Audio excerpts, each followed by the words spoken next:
अस्सलाम वालेकुम dear student, my name is Zubair Anwar. Unit 10 general properties of waves lesson 1। आज हम बात करेंगे वेव्स क्या होती है, फॉर्मेशन ऑफ वेव्स की बात करेंगे, किस तरह से इसको फॉर्म किया जाता है। उसके बाद वेव्स की हम एक पर्टिकुलर टाइप को स्टडी करेंगे which is called mechanical waves क्या होती हैं। फिर मैकेनिकल वेव्स की कुछ सब टाइप्स होती हैं, जैसे ट्रांसफ़र वेव्स क्या होती हैं और लॉन्गिट्यूडिनल वेव्स क्या होती हैं। ओके, सबसे पहले बात करते हैं वेव्स क्या होती है। देखिए, वेव एक जनरल कॉन्सेप्ट है। बच्चे परेशान होते हैं कि वेव्स को हम कैसे डिफ़ाइन करें, क्या होती है ये। आसान अल्फाजों में हम इसे कह सकते हैं कि ये एक एनर्जी ट्रांसफ़र मैकेनिज़्म है। एनर्जी का किसी एक जगह से किसी दूसरी जगह पर ट्रांसफ़र होना। मैंने यहाँ पर वर्ड यूज़ किया है एनर्जी का ट्रांसफ़र होना, ना कि मैटर का। तो आप डेफिनेशन में भी देख सकते हैं कि वेव का मतलब है जस्ट एनर्जी का किसी एक पॉइंट से दूसरी पॉइंट पर ट्रांसफ़र होना, मैटर ट्रांसफ़र नहीं होता। जब भी हम वेव्स की बात करेंगे तो वेव का मतलब ये होता है कि एनर्जी, जैसे मैं बोल रहा हूँ, यहाँ पर मेरी आवाज़ एक पॉइंट से दूसरी पॉइंट पर कैरी हो रही है, लेकिन मैं एक बॉडी हूँ जो कि साउंड प्रोड्यूस कर रहा हूँ, बाकी जो कैरी हो रही है वो एनर्जी है।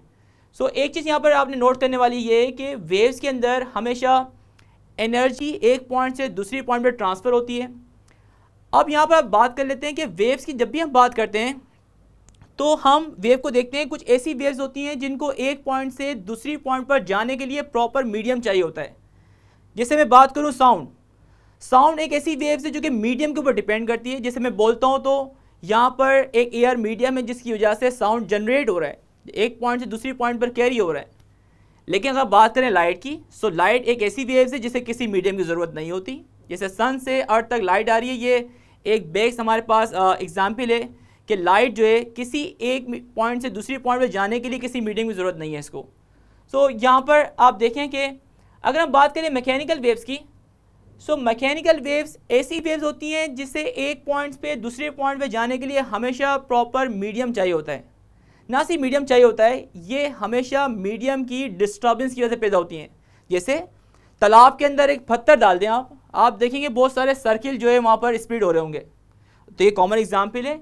जैसे ही आप वाटर के अंदर कोई स्टोन ड्रॉप कर रहे हैं, आप देख रहे हैं कि सर्किल जो है वहाँ पर एक स्प्लिट हो रहे हैं।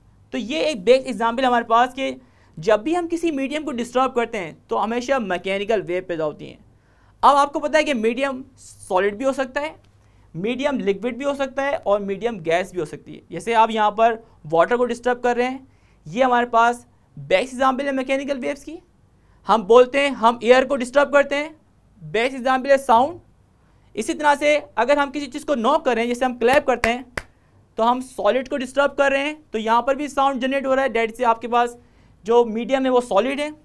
सो मैकेनिकल वेव्स हमेशा मीडियम की डिस्टर्बेंस की वजह से पैदा होती हैं। अब अगर हम कुछ इसके कुछ और करेक्टरिस्टिक्स की बात करें मैकेनिकल वेव्स की, सो इसके अंदर भी हमारे पास दो किस्म की वेव्स आती हैं। जैसे हमारे पास देख रहे हैं कि ट्रांसफ़र वेव्स और लॉन्गिट्यूडिनल वेव्स। अब ट्रांसफ़र वेव्स को ट्रांसफ़र वेव्स क्यों कहते हैं, लॉन्गिट्यूडिनल वेव्स को लॉन्गिट्यूडिनल वेव्स क्यों कहते हैं, इस पर बात करते हैं। सो आइए देखते हैं ट्रांसफ़र वेव्स को। ट्रांसफ़र वेव्स बेसिकली क्या है कि ऐसी वेव्स जिसके अंदर हम देखते हैं कि मॉलिक्यूल्स की जो डिस्टर्बेंस है, मैंने आपको ये बताया कि वेव्स हमेशा मीडियम की डिस्टर्बेंस की वजह से पैदा होती हैं। तो ट्रांसफ़र वेव्स के अंदर मॉलिक्यूल जो ऑसिलेट हो रहे होते हैं, जस्ट वाई एक्सिस पर अप एंड डाउन मूव करते हैं, और जो वेव्स है वो कैरी होती है अलोंग दी एक्स एक्सिस। इसका मतलब ये है कि पार्टिकल्स की हमारे पास जो डिस्प्लेसमेंट है वो वाई एक्सिस के ऊपर है और वेव्स की जो मोशन है वो एक्स एक्सिस के ऊपर है। तो आप ये कह सकते हैं कि यहाँ पर हमारे पास जो बनने वाला एंगल होगा वो दोनों के दरमियान 90 डिग्री होगा। तो यहाँ पर आप देखेंगे जो डिस्प्लेसमेंट है मॉलिक्यूल्स की वो वाई एक्सिस के ऊपर है और वेव की जो डायरेक्शन आप देख रहे हैं वो एक्स के ऊपर है।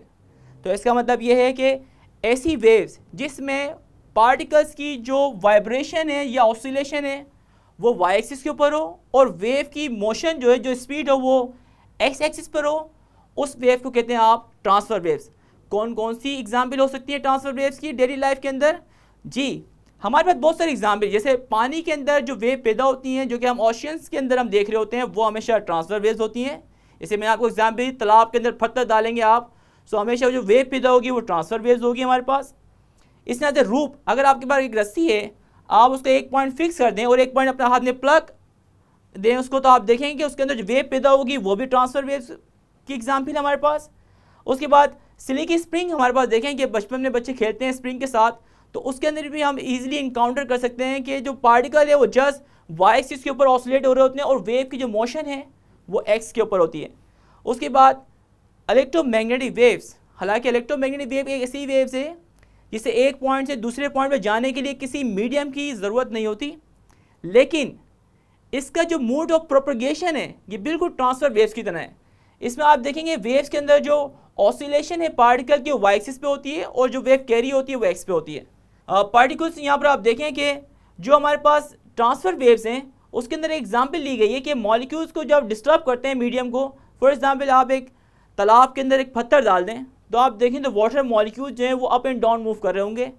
अगर आप इसको केयरफुली इनकाउंटर करें एग्जाम्पल को कि जो वाटर मॉलिक्यूल्स की जो मोशन है वो बिल्कुल इस तरह से वाई एक्सिस के ऊपर जस्ट वो ऑसिलेट हो रहे हैं और वेव जो है वो स्प्लिट हो रही होती है सर्किल की फॉर्म के अंदर, ना सिर्फ सर्किल की फॉर्म बल्कि बहुत सारे सर्किल हमें स्प्लिट होते हुए नजर आएंगे। सो ये बेस्ट एग्जाम्पल है हमारे पास ट्रांसफर वेव्स की कि मॉलिक्यूल्स की जो वाइब्रेशन है वो जस्ट अप एंड डाउन होती है वाई एक्सिस के ऊपर और जो वेव की मोशन होती है वो एक्स एक्सिस के ऊपर होती है। सो ये हमारे पास बेस्ट एग्जाम्पल है ट्रांसफर वेव्स की। दूसरी टाइप्स हमारे पास वो है हमारे पास लॉन्गिट्यूडनल वेव्स। लॉन्गिट्यूडनल वेव्स एक ऐसी वेव्स होती है जिसके अंदर मॉलिक्यूल्स की जो वाइब्रेशन है और वेव की मोशन है दोनों सेम डायरेक्शन के अंदर होती हैं। मिसाल के तौर पर एक स्प्रिंग को आप देखें यहाँ पर आप कि जिस तरह से हम बोलते हैं तो हम मुसलसल एयर मॉलिक्यूल्स के ऊपर प्रेशर अप्लाई कर रहे होते हैं। सो एयर मॉलिक्यूल कंप्रेस भी होते हैं और रियरफेक्ट भी होते हैं, कंप्रेस भी होते हैं और रियरफेक्ट भी होते हैं। तो इसका रिजल्ट क्या होता है? इसका रिजल्ट ये होता है कि हमारे पास जब हम बोलते हैं तो एक ऐसा रीजन होता है जहाँ पर प्रेशर बहुत हाई होता है जिसका नाम है कंप्रेशन। कंप्रेशन रीजन बेसिकली वो रीजन होता है जहाँ पर मॉलिक्यूलर डेंसिटी बहुत हाई होती है। जैसे मैं बोलता हूँ तो इसका मतलब ये है कि यहाँ पर बहुत ज़्यादा प्रेशर है। सो एयर मॉलिक्यूल जो है कंप्रेस और रियरफेक्ट हो रहे होते हैं। रियरफेक्ट वो बेसिकली वो रीजन होता है जहाँ पर मॉलिक्यूलर डेंसिटी बहुत लो होती है। आप ये भी कह सकते हैं कि जहाँ पर प्रेशर लो होता है विच इज़ कॉल्ड रियरफेक्शन और जहाँ पर प्रेशर हाई होता है विच इज़ कॉल्ड कंप्रेशन।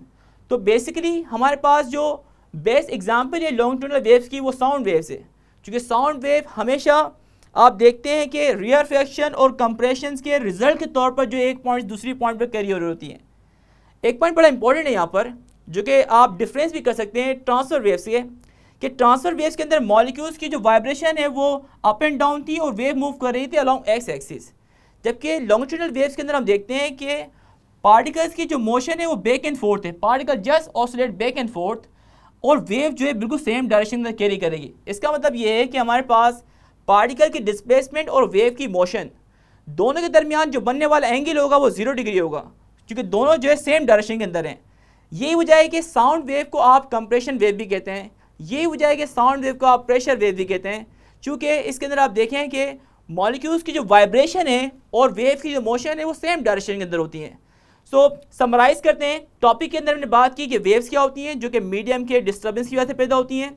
उसके बाद हमने वेव्स की एक ख़ास टाइप की बात की जिसका नाम था मैकेनिकल वेव्स, जो कि मीडियम डिपेंडेंट वेव होती हैं जो कि हमेशा मीडियम के डिस्टर्बेंस की वजह से पैदा होती हैं।